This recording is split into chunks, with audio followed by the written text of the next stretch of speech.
Tabe selamat lingun latai, salam sujud keren melempang, salam dharma dan salam kasih Ranying Hatala Langit menyertai kita semua.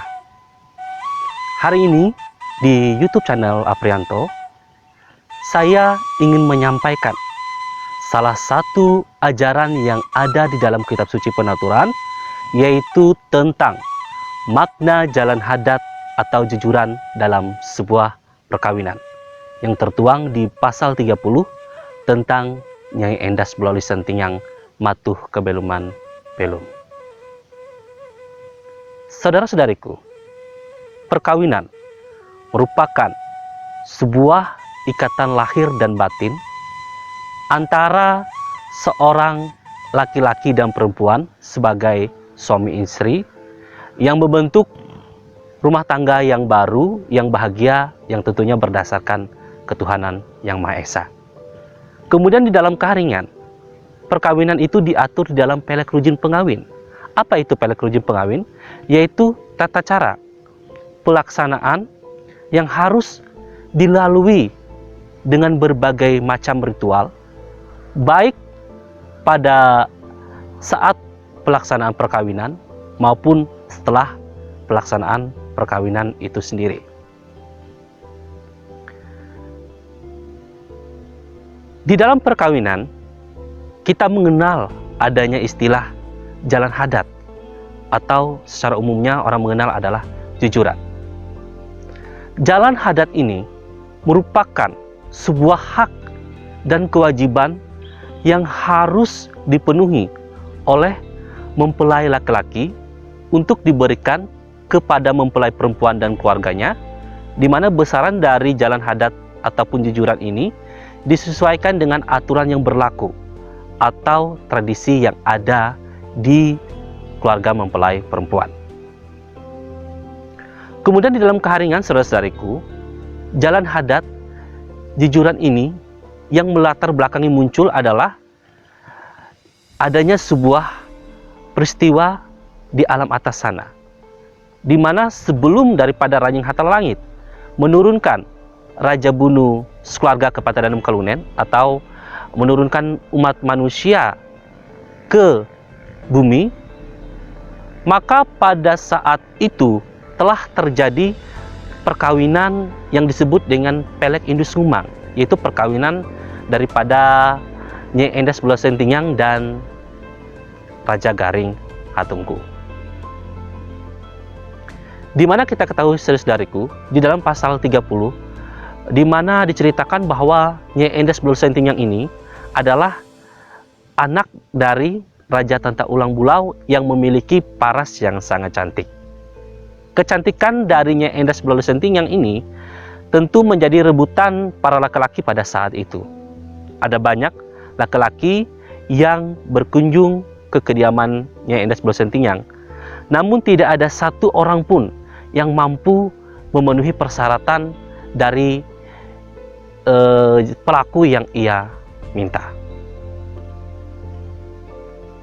Karena kecantikannya Endas Bulauli Sentingang ini sampai tersohor di berbagai daerah, dan termasuk salah satunya adalah Raja Uju Hakondoang yang merupakan manifestasi dari Ranying Hatala Langit, di mana kita ketahui di dalam pasal 30 bahwa Raja Uju Hakondoang ini adalah 7 raja, salah satunya adalah Raja Garing Hatungku. Karena kecantikannya, Raja Garing Hatungku menginginkan Nyai Endas Bulauli Sentingang menjadi istrinya. Singkat cerita, ia berkunjung ke kediaman Nyai Endas Bulauli Sentingang, kemudian ia diterima oleh Nyai Endas Bulauli Sentingang, yang kemudian dilaksanakan perkawinan secara agama Hindu keharingan. Saudara-saudariku, setelah selesai pelaksanaan upacara perkawinan mereka berdua, tentunya Raja Garing Hatungku merasa sangat aneh dengan sikap yang dilakukan oleh istrinya Nyai Endas Bulauli Sentingang.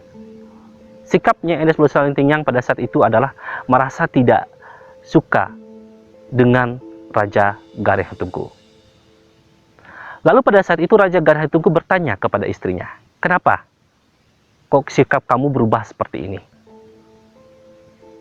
Kemudian Nyai Endas Bulauli Sentingang menjawab bahwa kamu sudah mengetahui kenapa yang menjadi sebab saya berubah sikap saya seperti ini.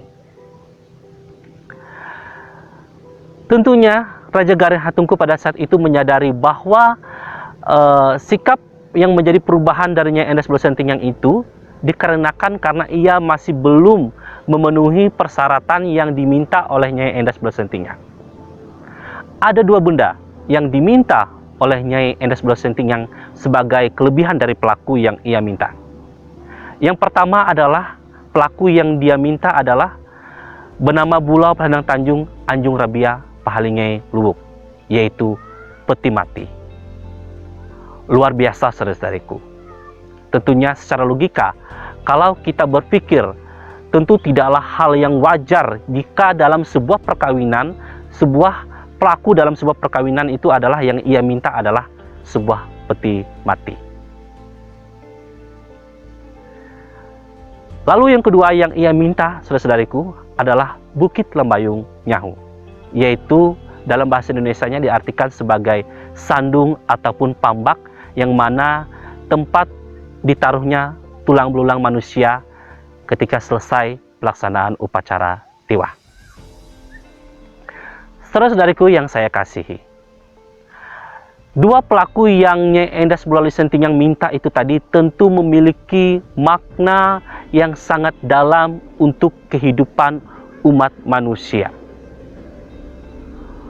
Dua benda itu menjadi simbol sebuah kesetiaan, yang mana kesetiaan itu tidak dapat dipisahkan terkecuali kematianlah yang memisahkan. Saat sekarang ini tentu kita bisa melihat, menyaksikan, ataupun ada sebagian banyak orang yang mengalami bahwa salah satu retaknya rumah tangga seseorang itu dikarenakan adalah karena tidak setia terhadap pasangannya. Banyak terjadi poligami, poliandri, dan tentu hal itu sangat ditentang keras di dalam keharingan. Karena kita mengacu kepada istilah dalam keharingan atau mengacu kepada pelaku yang diminta oleh Nyai Endas Bulo Sentingyang itu tadi, bahwa hal itu tentu sangat bertentangan dalam ajaran keharingan. Jadi kalau pertanyaannya apakah keharingan bisa melakukan poligami atau poliandri, tentu jawabannya tidak apabila kita mengacu kepada istilah dari pelaku yang diminta Nyai Endas Bulo Sentingyang ini. Dan lebih-lebih ada istilah dari keharingan yang disebut dengan istilahnya adalah habelum sampai hentang tulang, yaitu hidup sampai menggendong tulang. Ini juga menunjukkan bahwa kesetiaan itu penting dalam kehidupan rumah tangga, di mana kesetiaan itu harus sampai pada saat pasangan kita meninggal dunia, dan wajib kita nantinya ketika dia meninggal kemudian ditiwahkan, wajib pasangannya itu menggendong tulangnya menghantarkan ke sandung ataupun pambak itu tadi. Jadi saudara-saudariku yang saya kasihi, makna yang dapat kita ambil dari penjelasan saya saat sekarang ini yang mengacu kepada pelaku dari Nyai Endas Bulo Sentingyang adalah kita harus menjaga kesetiaan dalam rumah tangga itu sendiri. Kemudian di dalam keharingan sangat menentang keras yang disebut dengan poligami ataupun poliandri, karena kita adalah menganut paham monogami, bahwa hanya diperbolehkan satu orang satu pasangan. Mungkin itu yang dapat saya sampaikan, kurang lebihnya saya mohon maaf yang sebesar-besarnya. Semoga Raja Hatala Langit menyertai kita semua. Terima kasih. Sahi, sahi, sahi.